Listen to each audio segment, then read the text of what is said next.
गुलाब का घमंड। बसंत ऋतु में जंगल के बीचों बीच लगा गुलाब का पौधा अपने फूलों की सुंदरता पर इतरा रहा था। पास ही लगे चीड़ के कुछ पेड़ आपस में बातें कर रहे थे।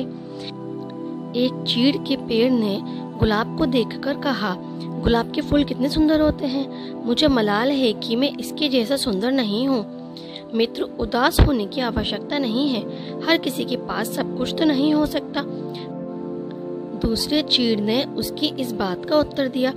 गुलाब ने उनकी बातें सुन ली और उसे अपनी सुंदरता पर और गुमान हो गया। वह बोला, इस जंगल में सबसे सुंदर मैं ही हूँ। तभी सूरजमुखी के फूल ने उसकी इस बात पर आपत्ति जताते हुए कहा, तुम ऐसा कैसे कह सकते हो।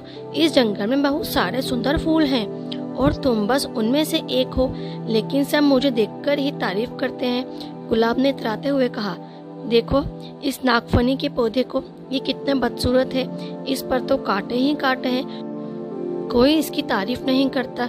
ये तुम किस तरह की बातें कर रहे हो। अब की बार चीड़ का पेड़ बोला, तुम में भी तो कांटे हैं, लेकिन फिर भी तुम सुंदर हो।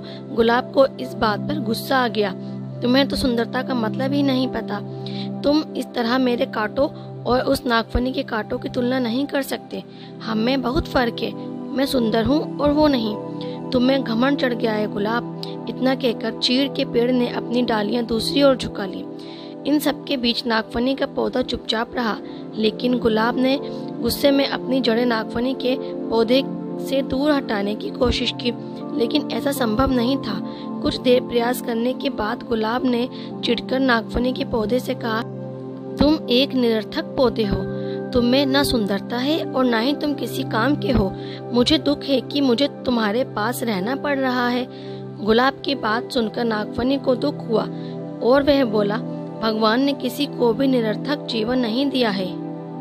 गुलाब ने उसकी बात अनसुनी कर दी। मौसम बदला और वसंत ऋतु चली गई। धूप की तपिश बढ़ने लगी और पेड़ पौधे मुरझाने लगे। गुलाब भी मुरझाने लगा। एक दिन गुलाब ने देखा कि एक चिड़िया नागफनी के पौधे पर चोंच गड़ाकर बैठी है।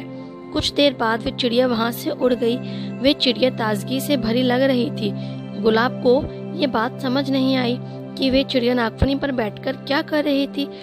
उसने चीड़ के पेड़ से पूछा, ये चिड़िया क्या कर रही थी। चीड़ के पेड़ ने कहा, ये चिड़िया नागफनी के पौधे से पानी ले रही थी। ओह, लेकिन इसकी चोंच गड़ाने से नागफनी को दर्द नहीं हुआ होगा। गुलाब ने पूछा, अवश्य हुआ होगा, किंतु दयालु नागफनी चिड़िया को तकलीफ में नहीं देख सकता था। चीड़ के पेड़ ने उत्तर दिया, ओह, तो इस गर्मी में नागफनी के पास पानी है। मैं तो पानी के बिना सूख रहा हूँ। गुलाब उदास हो गया। तुम नागफनी से मदद क्यों नहीं मांगते। वे अवश्य तुम्हारी मदद करेगा। चिड़िया अपनी चोंच में भरकर तुम्हारे पास ले आएगी। चीड़ के पेड़ ने सलाह दी। गुलाब नागफनी से कैसे मदद मांगता। उसने तो अपनी सुंदरता के घमंड में उसे बहुत बुरा भला कहा था, लेकिन तेज धूप में अपना जीवन बचाने के लिए आखिरकार एक दिन उसने नागफनी से मदद मांग ही ली। नागफनी दयालु था। वह मदद के लिए फौरन राजी हो गया। चिड़िया भी मदद को आगे आई। उसने नागफनी से पानी चूसा और अपनी चोंच में भरकर गुलाब के पौधे की जड़ों में डाल दिया। गुलाब का पौधा फिर से तरोताजा हो गया। गुलाब को समझ आ गया था कि किसी को देखकर उसके बारे में राय नहीं बनानी चाहिए। उसने नागफनी से माफी मांग ली। किसी की शक्ल देखकर कोई राय नहीं बनानी चाहिए। इंसान की बाहरी सुंदरता नहीं, बल्कि आंतरिक सुंदरता मायने रखती है। हर किसी को भगवान ने अलग अलग गुणों से नवाजा है, इसलिए अपने गुणों पर अभिमान मत करो। एक दूसरे की सहायता से ही जीवन आगे बढ़ता है।